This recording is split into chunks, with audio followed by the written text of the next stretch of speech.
Shalom Bapak Ibu Saudara sekalian, dimanapun saudara berada, kita akan sama-sama mengawali ibadah kita dan saya mengajak kita semua untuk membaca apa yang dimaksudkan dengan Pentakosta ketiga dan dilanjutkan dengan pembacaan Mazmur 91. Mari kita sama-sama membaca apa yang dimaksudkan dengan Pentakosta ketiga.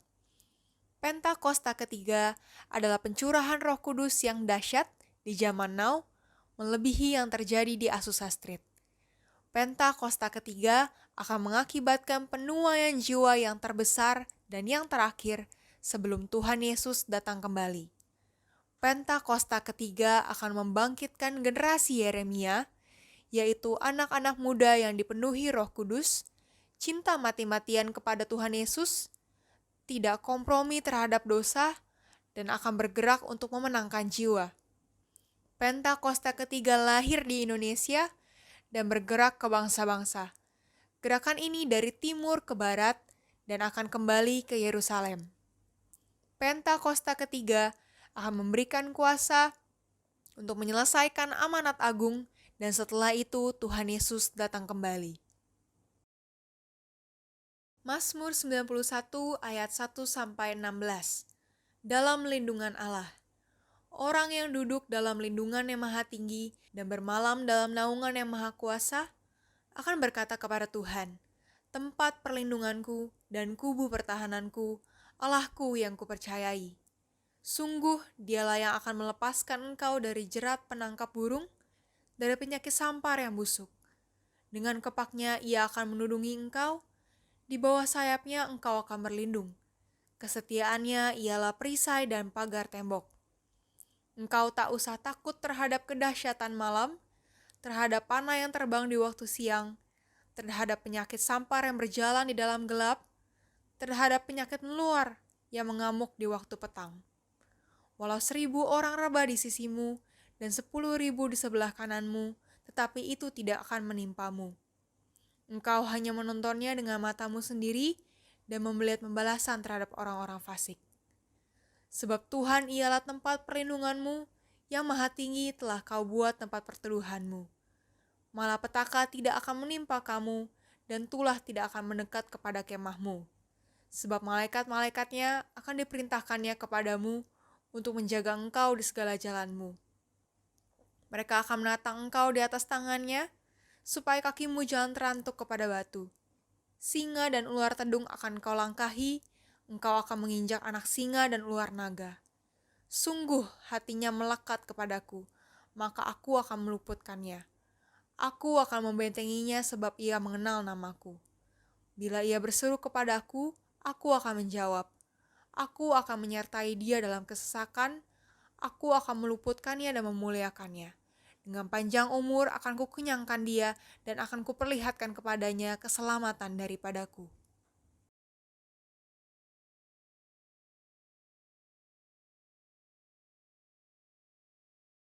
Shalom saudara, saya percaya hari ini kita semua dalam keadaan yang baik dan luar biasa. Dalam edisi Voice of Pentecost kali ini, kita akan membahas berkat bagi orang yang menjaga integritas hidup. Kita seringkali mendengar bahwa banyak orang sukses dan pintar, tetapi sedikit yang mempunyai integritas. Di dalam Alkitab terjemahan NIV, tercatat ada 22 kata integrity. Hal ini menunjukkan betapa pentingnya integritas di mata Tuhan. Lalu pertanyaannya adalah, mengapa orang percaya diminta untuk menjaga integritas?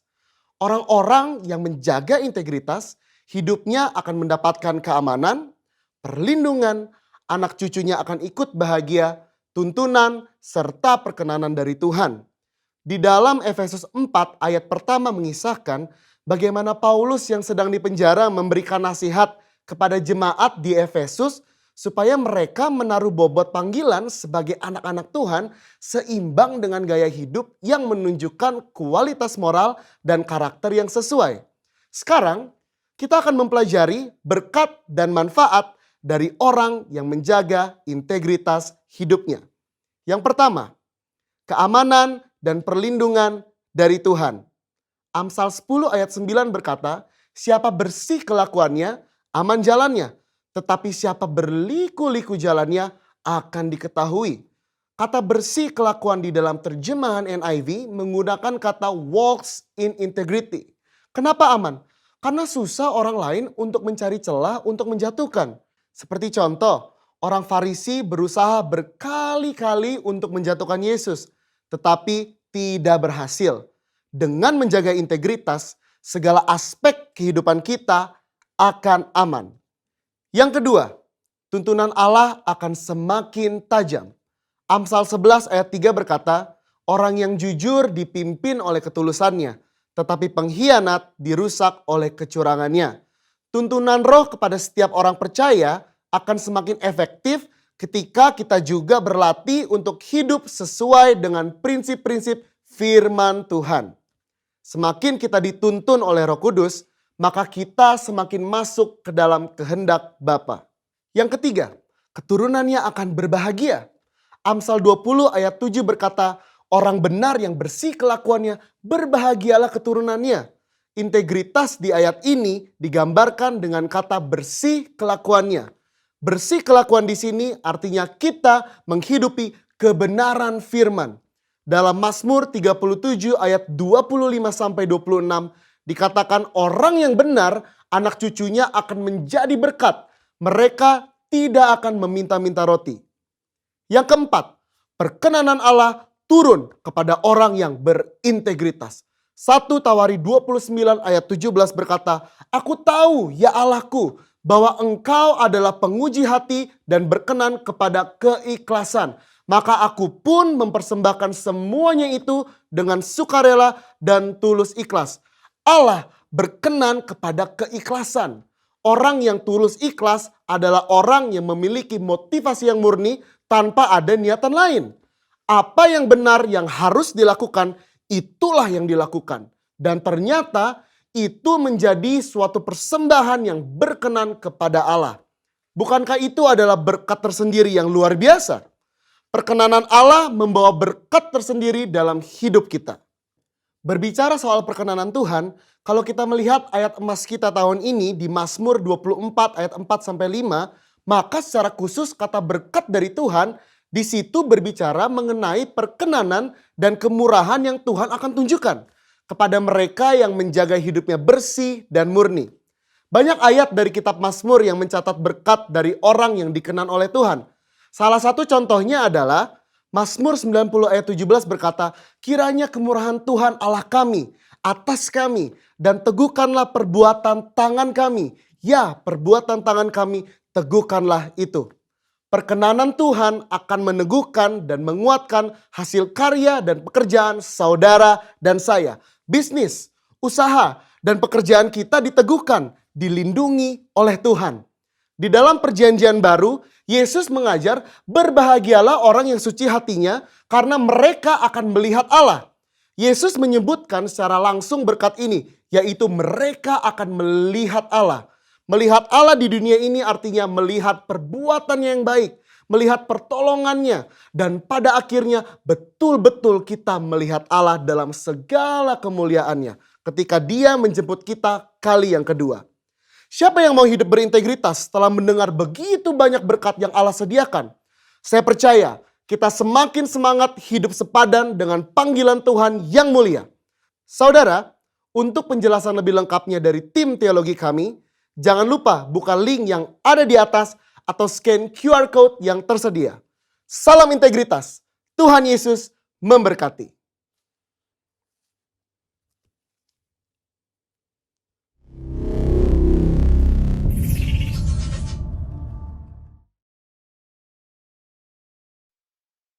Shalom, puji Tuhan saudara, kita boleh berkumpul bersama-sama di hari Minggu yang luar biasa ini. Sebentar kita mau memuji menyembah Tuhan, kita siapkan hati saudara. Saya percaya saudara orang-orang yang diberkati Tuhan, haleluya. Kita siapkan hati saudara. Tuhan terima kasih, hari ini kami ada sebagaimana kami ada semua karena anugerah Tuhan. Pimpin kami Tuhan Yesus, urapi kami untuk kami dapat memuji menyembah Tuhan dengan segenap hati kami. Dan Tuhan lawat setiap kami Tuhan saat pujian penyembahan dinaikkan, hadirat-Mu dicurahkan. Lawatan-Mu dinyatakan Tuhan Yesus, yang sakit disembuhkan, yang susah dihiburkan, yang beban berat diberikan jalan keluar. dan yang putus asa diberikan kelegaan Tuhan Yesus. Terima kasih Tuhan, terpujilah Engkau kekal selama-lamanya. Dalam nama Tuhan Yesus Kristus, bangkitkan setiap kami Tuhan. Haleluya, amin. Haleluya Tuhan Yesus, haleluya Tuhan. Oh haleluya Tuhan. Haleluya, hati kami terangkat. Hati kami bersuka cita Tuhan. Ketika dikatakan orang, mari kita pergi ke rumah Tuhan untuk memuji, untuk menyembah Tuhan, untuk tinggikan nama Tuhan. Hati kami bersyukur Tuhan Yesus buat semua kebaikan-Mu Tuhan. Terima kasih Tuhan. Nama-Mu di hati kami Tuhan Yesus. Haleluya Tuhan. Tuhan, nama-Mu selalu di dalam doaku, berkuasa atasku. Haleluya Tuhan. Tuhan, ku bawa rinduku, ku nyatakan Engkau Tuhan di hidupku. Bagi nama Tuhan kemuliaan, kejayaan. Nama-Mu berkuasa, diam dalam hadirat-Mu. Engkau tetap Tuhan, ku tinggikan di atas segalanya. Tempat ini dipenuhi nama Tuhan. Haleluya Tuhan Yesus. Haleluya Tuhan Yesus. Haleluya Tuhan. Tuhan, nama-Mu selalu di dalam doaku, berkuasa atasku. Haleluya Tuhan Yesus. Haleluya Tuhan, ku bawa rinduku, ku nyatakan Engkau Tuhan di hidupku. Bagi nama Tuhan kemuliaan, kejayaan. Sama-sama katakan, nama-Mu berkuasa, diam dalam hadirat-Mu. Engkau tetap Tuhan, ku tinggikan di atas segalanya. Tempat ini dipenuhi nama Tuhan. Haleluya. Bagi nama Tuhan kemuliaan, kejayaan. Nama-Mu berkuasa, diam dalam hadirat-Mu. Engkau tetap Tuhan, tetap Tuhan, ku tinggikan di atas segalanya. Tempat ini dipenuhi nama Tuhan.